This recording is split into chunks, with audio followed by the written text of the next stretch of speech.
Hello friends, आपका मेरे channel seek study में स्वागत है, जहां पर आपको करंट अफेयर से संबंधित महत्वपूर्ण प्रश्न मिलते रहते हैं। तो फ्रेंड्स, चलते हैं आज करंट अफेयर से संबंधित कुछ महत्वपूर्ण प्रश्नों पर। चलिए फ्रेंड्स, देखते हैं हमारा पहला question.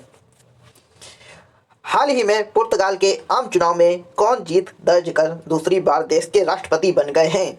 Option number A Antonio Costa, option number B Cecilia Meireles, option number C Augusto Santos Silva, option number D Marcelo Rebelo de Sousa. चलिए फ्रेंड्स, सोचिए और विचार कीजिए। चलिए इसका जवाब देखते हैं। तो इसका सही जवाब है option number D. Option number D. हाल ही में पुर्तगाल के आम चुनाव में मार्केलो रेबेलो डिसूजा ने जीत दर्ज की है फ्रेंड, और वे पुर्तगाल के राष्ट्रपति बन गए हैं। ध्यान रखेंगे इनका नाम। चुनाव जीतने के लिए इन्हें लगभग 50% से ज़्यादा वोट मिले हैं फ्रेंड, मार्केले रेबेलो डिसूजा को। आपको ध्यान रखना है, ये कहाँ के? ये पुर्तगाल के नए प्रेसिडेंट बन गए हैं। चलिए फ्रेंड, अगला क्वेश्चन। मराठी के जाने माने उपन्यासकार नामदेव चंद्रभान कांबले को साहित्य में उनके योगदान के लिए किस पुरस्कार से सम्मानित किया गया है? ऑप्शन नंबर ए पद्मश्री पुरस्कार, option number B Padma Vibhushan पुरस्कार, ऑप्शन नंबर सी पद्म भूषण पुरस्कार, ऑप्शन नंबर डी इनमें से कोई नहीं। चलिए फ्रेंड्स, सोचिए। चलिए इसका जवाब देखते हैं। तो इसका सही जवाब है ऑप्शन नंबर ए। मराठी के जाने माने उपन्यासकार नामदेव चंद्रभान कांबले को हाल ही में पद्म श्री पुरस्कार से सम्मानित किया गया है फ्रेंड। आपको ध्यान रखना है, ये पद्म श्री पुरस्कार इन्हें मिला है, और इन्हें 1995 के उपन्यासकार जो उपन्यास इन्होंने लिखा था रागवेल, उसके लिए इन्हें पद्म श्री पुरस्कार से सम्मानित किया गया है फ्रेंड। ये महाराष्ट्र के जाने माने उपन्यासकार नामदेव चंद्रभान है। चलिए फ्रेंड, अगला क्वेश्चन।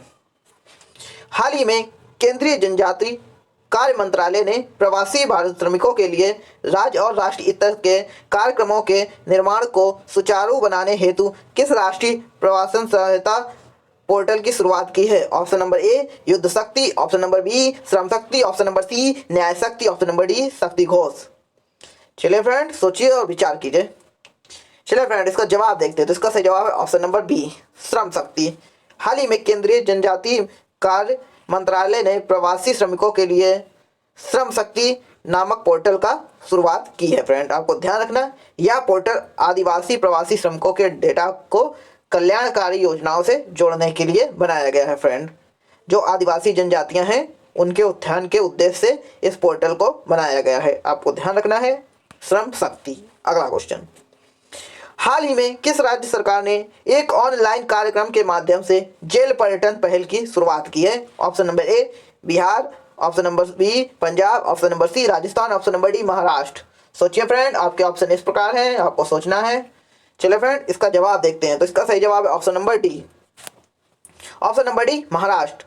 हाल ही में महाराष्ट्र ने जेल पर्यटन योजना की शुरुआत की है फ्रेंड, जिसका उद्देश्य मुख्य रूप से 150 वर्ष पुरानी युद्धवाड़ा जेल में यह पहल शुरू की गई है, और इसका उद्देश्य लोग जेल को पास से देखने का मौका मिले। ध्यान रखेंगे फ्रेंड, इसका मुख्य उद्देश्य क्या है? कि लोग जेलों को पास से देख सकें। चलिए फ्रेंड, अगला क्वेश्चन। अंतर्राष्ट्रीय प्रलय स्मरण दिवस निम्नलिखित में से किस दिन मनाया जाता है? Option number A 10 March, option number B 12 April, option number C 27 जनवरी, ऑप्शन नंबर डी 15 जून। चलिए फ्रेंड, इसका जवाब देखते हैं। तो इसका सही जवाब है ऑप्शन नंबर सी 27 जनवरी।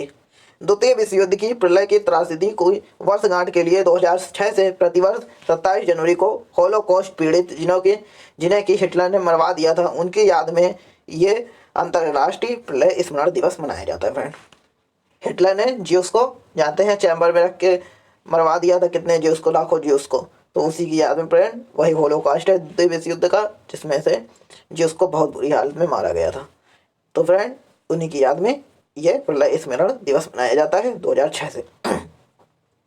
और इस प्रकार इस बार की थीम थी facing the aftermath, recovery and reconstitution after the Holocaust. ये इस बार की थीम थी। आपको ध्यान रखना है फ्रेंड, क्या थी? Facing the aftermath, recovery and reconstitution after the Holocaust. याद रखेंगे फ्रेंड। चलिए फ्रेंड, अगला क्वेश्चन।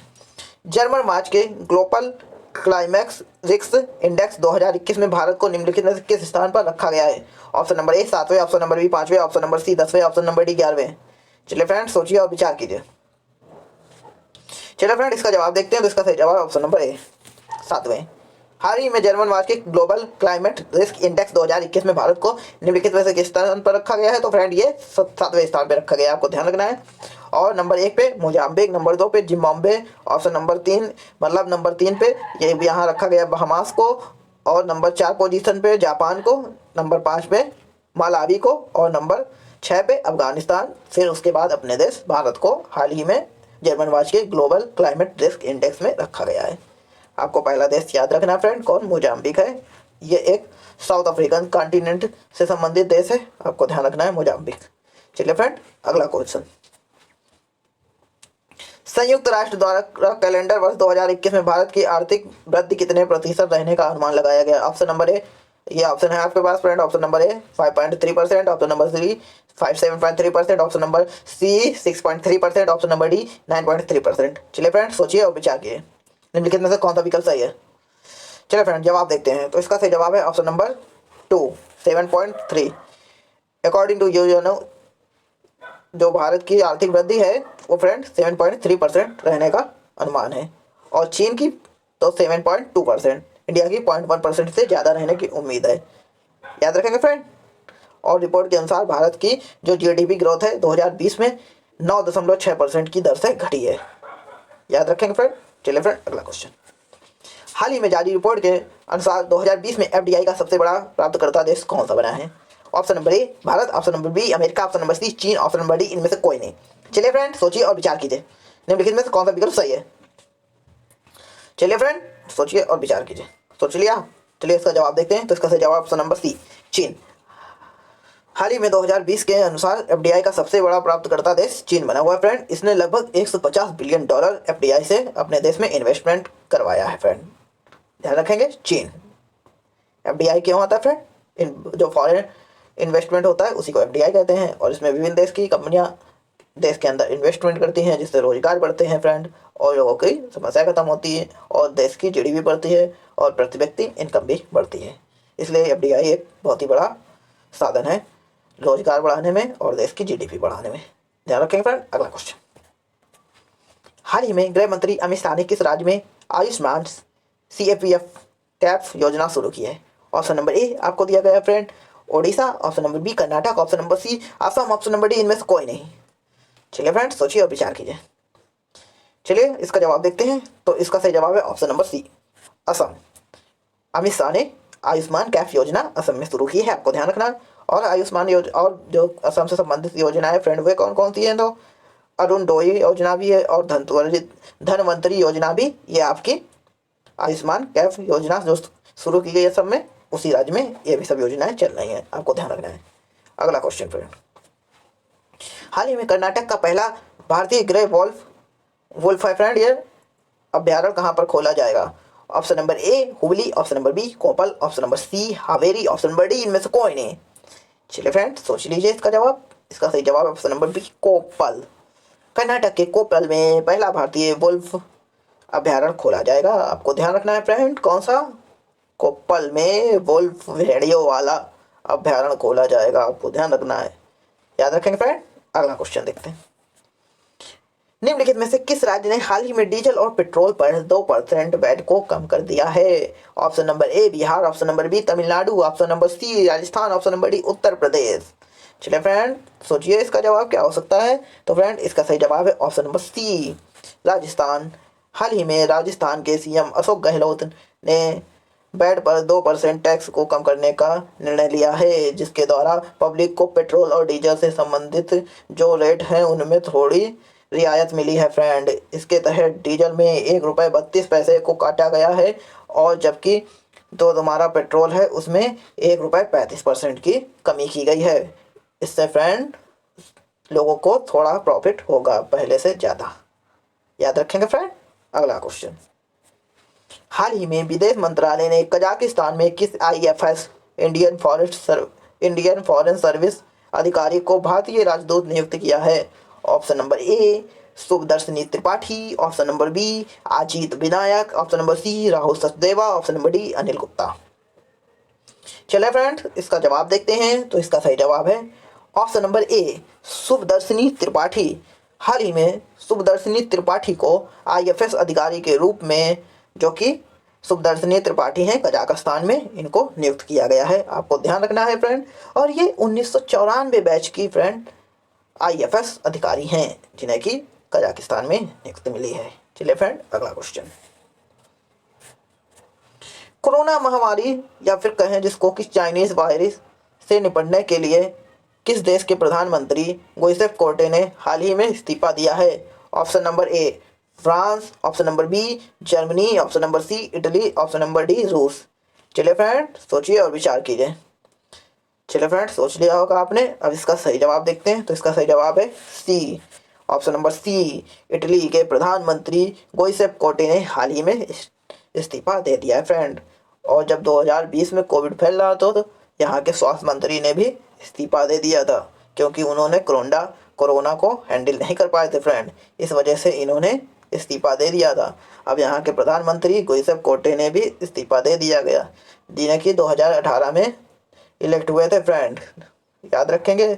और वह विभिन्न प्रशासनिक जो आपके होते हैं प्रशासन के, उन पर भी काम कर चुके थे। 2013 से 2018 के बीच विभिन्न प्रशासनिक पदों पर काम करते रहे थे, लेकिन वे कोरोना से असफल हो गए नियंत्रण में, इसलिए उन्होंने अपने पद का त्याग दे दिया है फ्रेंड। ध्यान रखेंगे। अगला क्वेश्चन। हाल ही में किस देश ने अपने बासमती चावल के लिए भौगोलिक संकेत जीआई टैग प्राप्त किया है? Option number A Nepal, option number B Bangladesh, option number C Bhutan, option number D Pakistan. चलिए फ्रेंड ऑप्शन है Nepal, option number B Bangladesh, option number C Bhutan, option number D Pakistan. चलिए फ्रेंड सोच लिया हो। अब इसका जवाब देखते हैं। तो इसका सही जवाब है ऑप्शन नंबर डी पाकिस्तान। याद रखें फ्रेंड, हाल ही में पाकिस्तान ने बासमती चावल के लिए भौगोलिक टैग प्राप्त किया है। आपको ध्यान रखना है। इस चावल के टैग पंजीकरण से अंतर्राष्ट्रीय बाजार में पाकिस्तान की स्थिति मजबूत होगी और उसे अपने चावल बेचने में कोई परेशानी नहीं होगी फ्रेंड। और इस बासमती चावल का सबसे बड़ा जो उत्पादक देश है वो कौन? अपना देश भारत है। इसे खुशबू वाला चावल भी कहते हैं फ्रेंड, बासमती चावल को, याद रखेंगे। चलिए फ्रेंड अगला क्वेश्चन। मिस्र के लिए भारत का अगला राजदूत निम्नलिखित में से कौन नियुक्त किया गया है? Option number A Ajit Vinayak Gupte, option number B Manjeev Singh Puri, option number C Vinay Mohan Kwatra, option number D Deepa Ganguly Das. चलिए फ्रेंड सोचिए और विचार कीजिए। चलिए इसका जवाब देखते हैं। तो इसका सही जवाब है option number A Ajit Vinayak Gupte. ध्यान रखेंगे फ्रेंड, किन्हें? अजीत विनायक गुप्ते। ये 1991 के आईएएस हैं, याद रखेंगे फ्रेंड, याद रखेंगे तो अच्छी बात है।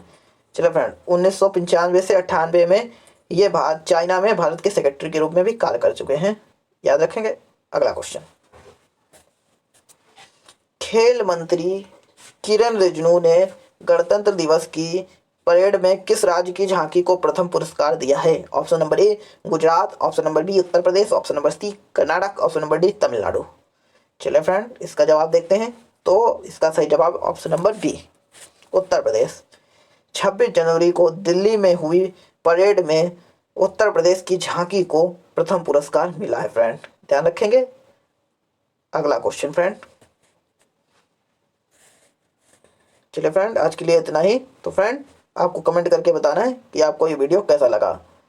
चलिए फ्रेंड मिलते हैं नेक्स्ट वीडियो में, लेकिन उससे पहले चैनल को ज़्यादा से ज़्यादा लाइक और सब्सक्राइब करना ना भूलें फ्रेंड, और वीडियो को ज़्यादा से ज़्यादा शेयर जरूर करें। चलिए फ्रेंड